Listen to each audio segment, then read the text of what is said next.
Sup, you beautiful bastards. Welcome back to the Philip DeFranco Show. Buckle up, hit that like button, and let's just jump into it. Yo, first up today, we had OnlyFans in the news, not because I'm finally launching one, even though I not so secretly wish I could launch one. As I've been losing weight, I've been getting addicted to all the nice comments about my appearance. I mean, it's not anything special, but I'm really fucking pumped about this. And it would be an amazing achievement because I've always wanted people to just like me for the way that I look, not because of like the quality of my character or personality. It just seems a whole lot less exhausting. But I got so sidetracked. The reason we're talking about OnlyFans is because of OnlyFans and Meta, with a class action lawsuit being filed in California on behalf of a group of adult content creators who alleged that OnlyFans bribed Meta to put creators posting on rival websites on a terror watch list. So this terror database was allegedly run by the Global Internet Forum to Counter Terrorism, or GIFCT, and by landing on that site, creators say their reach was limited and earnings suffered, with notably the founding companies behind the GIFCT being Facebook, Microsoft, Twitter, and YouTube, with places like Jezebel noting that it just takes one of these sites to flag something as terrorism to make that user hashed, which then can effectively shadow ban them on other sites. Now, this suit was first reported by the New York Post, which said that plaintiffs claim that this started back in 2018 when one or more Meta staffers took bribes from OnlyFans, with those bribes allegedly coming via Phoenix International, OnlyFans' parent company, which then allegedly used a secret subsidiary to send money to offshore bank accounts set up by the Meta employees. And the Post going on to say that the suit claims that by October of 2018, people who used rival sites to OnlyFans saw a, quote, massive spike in content classification/filtering activity that limited their reach, but OnlyFans creators had a mysterious immunity to this. The class action suit is being led by competitor Just for Fans, with attorneys in the suit saying the blacklisting of plaintiff and others has caused OnlyFans to achieve a drastically enlarged market share while its competitors stagnated or declined. The defendants engaged in a scheme to misuse a terrorist blacklist to obtain a competitive advantage, with a law firm saying that they have a list of over 21,000 Instagram accounts that were unfairly tagged for terrorism. And the creators levying these accusations say they have suffered real consequences, with Alana Evans telling the Post, "When I heard that my content may be listed on the terror watch list, I was outraged. I was angry because it affected my income when my social media traffic dropped significantly, and I was angry because I am the daughter of a veteran who fought for this country." And something that is really important to note here is that this isn't the only lawsuit of this kind. In fact, there's another suit in California filed by the Adult Performing Artists Guild with similar accusations. And back in February, a massive BBC report outlined another suit filed by rival site FanCentro that involves similar allegations involving an unnamed social media company. Though that report did note that Facebook, which is owned by Meta, has been hit with a subpoena in that case. And as far as what OnlyFans is saying here, they gave a statement to the Post saying, "We are aware that these cases have been filed. We are not aware of any evidence which supports these allegations. The alleged participants have all publicly stated that these cases have no merit." While Meta has not responded to this latest round of reporting, it told BBC earlier this year, "These allegations are without merit and we will address them in the context of the litigation as needed." But ultimately, that is where we are here. We're gonna have to keep our eyes on this, see what other information comes out. But no matter what, this is a wild story. Well, I'm gonna reserve judgment for now. I mean, it's also not the craziest thing, because anytime you're talking about something that involves just absolutely insane money,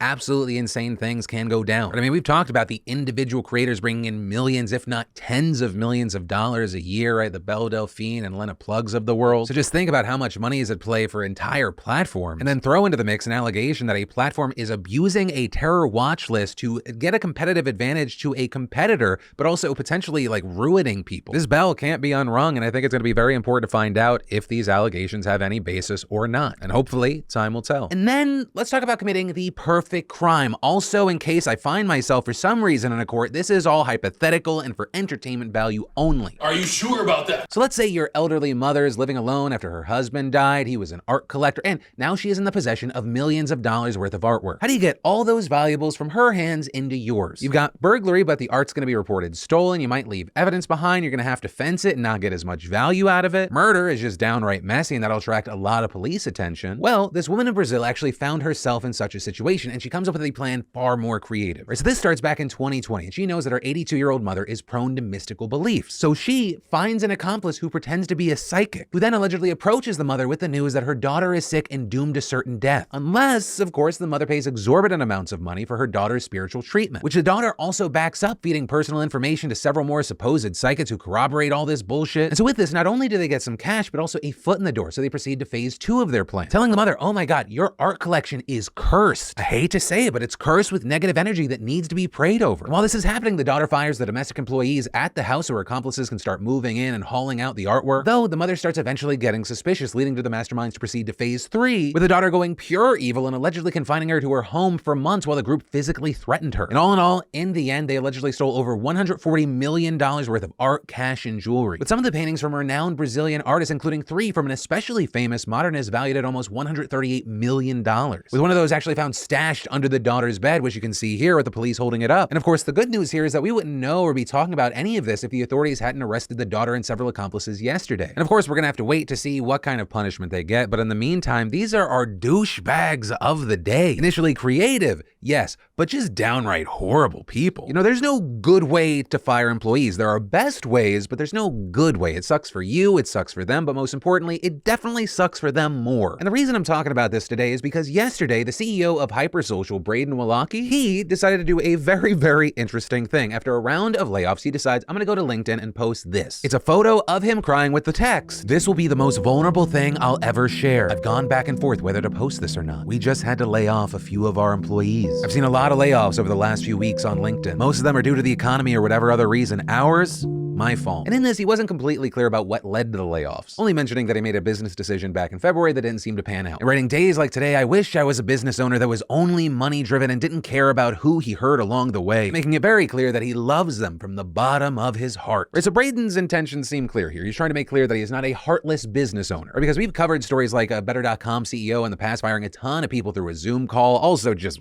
making it all about him. But still, Braden's post was taken more as disingenuous and self-fulfilling, with people writing things like, "How about use your network to help those employees find new jobs by tagging them and putting them in the spotlight as opposing to whining about making difficult decisions as a leader and posting a crying selfie." This is one of the most out-of-touch posts I've seen in a long time, as well as, "Yikes, I was just laid off," along with many others. If my CEO sent this, I'd probably lose my mind. You're crying, I'm crying, we're crying. You still have your job. Put those tears in a jar and make a potion to help the people's lives you laid off better. This isn't how you show empathy. Do more for your employees that were let go and those still existing. And over on Twitter, you had people mocking the entire platform, saying it was peak lunacy or LinkedIn is not a real place. Now, in an attempt to be fair to Braden, I do want to note he did make another post singing praises about the individuals that were let go and trying to help them get new work. And while I understand that he was trying to share this unique thing to him and maybe some of the people that follow him because they're other CEOs, that's a private select group of people conversation. No one needs to see this publicly. Once again, I get it. It sucks to fire people, especially when you're laying someone off. It's not because they did something wrong, but their job, the thing that enables them to live and support themselves, because most Americans don't actually have any money in their fucking savings account, it's gone. There's a way to be vulnerable and honest about this, but don't turn it into a fucking pity party about you. If you want to think of yourself as a victim in the situation, you are the lowest priority victim. But anyway, I thought the fun way to end this story isn't going to be what's your opinion about this CEO? I think most of us are on the same page, but feel free to correct me. My question instead is, what is the worst way you've ever been fired or let go? But from that, I want to take a second to tell you how I've improved my sleep with today's sponsor, Beam. Quality of sleep and energy levels are very important to me at this point in my life, which is why Beam's Dream Powder has been the perfect addition to my nighttime routine. And Beam's new flavor, Apple Pie Dream Powder, is the season's most delicious nightcap yet. It's just 15 calories, no added sugar. It's got 5 natural sleep-promoting ingredients such as nano CBD, reishi mushroom extract, magnesium, L-theanine, and melatonin. And they're third-party lab tested, contain no THC, and are trusted by top athletes. And as someone who has struggled with sleep, Dream Powder has been a game changer. Wind down faster, I wake up feeling refreshed. And this apple pie flavor is available for a limited time, and Beam has upped my discount from 35% to 40% off for a limited time. It's the best deal you'll get for their new flavor, so do not miss out. So head to shopbeam.com/DeFranco and use code DeFranco to get 40% off your first month subscription and 20% off all recurring orders. Plus, it's right, not over, free shipping, a Beam mug, and a frother with your first order. Get in, because this offer is only going to be available for a week. And then we should talk about why Democrat Beto O'Rourke, who's running to unseat Republican Governor Greg Abbott in Texas, said this. It may be funny to you, motherfucker, but it's not funny to me, okay?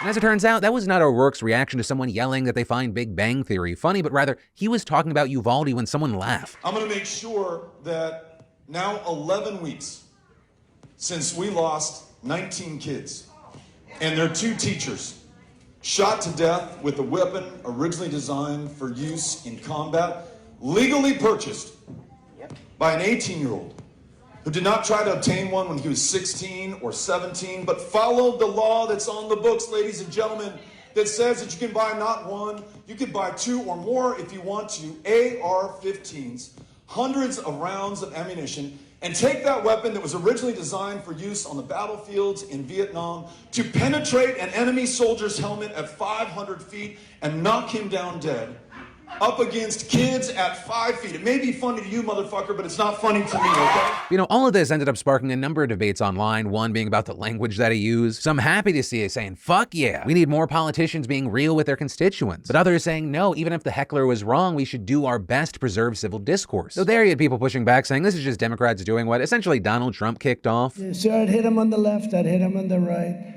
I'd hit him in the fucking center, sir, right center. We'll beat the shit out of them. Let them beat the shit out of ISIS also. They're ripping the shit out of the sea. We're going to knock the shit out of ISIS. Going to knock the shit out of it. You're not going to raise that fucking price. You understand? Or like if Donald Trump kept a swear jar, there'd probably be enough money in there to pay back all the banks and insurers he defrauded. But I mean, really, as it turns out, ever since Trump did arrive on the political scene, vulgar language has skyrocketed. With a study by GovPredict finding that politicians swore on Twitter just 193 times in 2016. But just a year later, that number jumped to almost 1,600 and then nearly 2,600 the year after that. And it's not surprising. In general, people love cursing. Like still to this day, and it's usually new viewers, I still sometimes get shit for how I talk, but this is how I talk in day-to-day life. And personally, if we go back to the specific Beto O'Rourke situation, I'm far more bothered by the fact that someone would laugh or like heckle while he's talking about kids being murdered by essentially weapons of war. The story's obviously different, but it's like we talked about yesterday. People are like attaching and getting like big reactions on the wrong parts of these stories. And then finally today we should talk about the potentially huge but so far underwhelming update to the execution of the search warrant on Donald Trump's residence at Mar-a-Lago. There have been a lot of questions regarding the specifics here. What was the probable cause? What did they find during the execution of that search warrant? Because really, for the most part, we've only heard from Donald Trump, who issued a statement after it happened, which is also why you had people saying, hey, Donald Trump and his people, they are in possession of the warrant. They can share the specifics. But so far, despite all the conversation around this, they have kept that to themselves, which may be the reason we saw Attorney General Merrick Garland today issue a live statement saying, just now,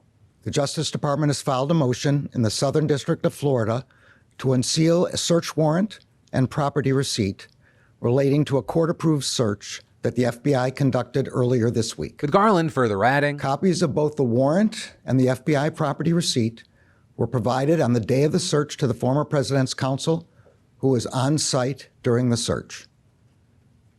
The search warrant was authorized by a federal court upon the required finding of probable cause. Also going on to say that he personally approved the decision to seek a search warrant, and adding that the department doesn't take that decision lightly. And going on to defend members of the FBI and DOJ who have been getting attacked since this happened. Right, and so with all that, this is without a doubt big news, but also at the same time felt like this could have been an email. Right, this is the Justice Department saying, okay, you're trying to form a narrative because there's not more information out there. Let's get the information out there. And there may be a legal back and forth here, right? Trump's likely going to want to delay this warrant's release for as long as he can, which would also kind of confirm that the DOJ is just calling Trump's bluff here. But for now, I think until we actually see the warrant get unsealed, I feel like people are going to be kind of underwhelmed. Merrick Garland kind of clickbaited us, or he put out a thumbnail, big news. But then the content of the video is like, is coming soon. And so for now, we're going to have to wait and see. But ultimately, that is where that story and today's show ends. As always, thank you for watching, being a part of that conversation down below, being subscribed to these daily dives into the news. But as always, my name's Philip DeFranco. You've just been filled in. I love yo faces, and I'll see you next time.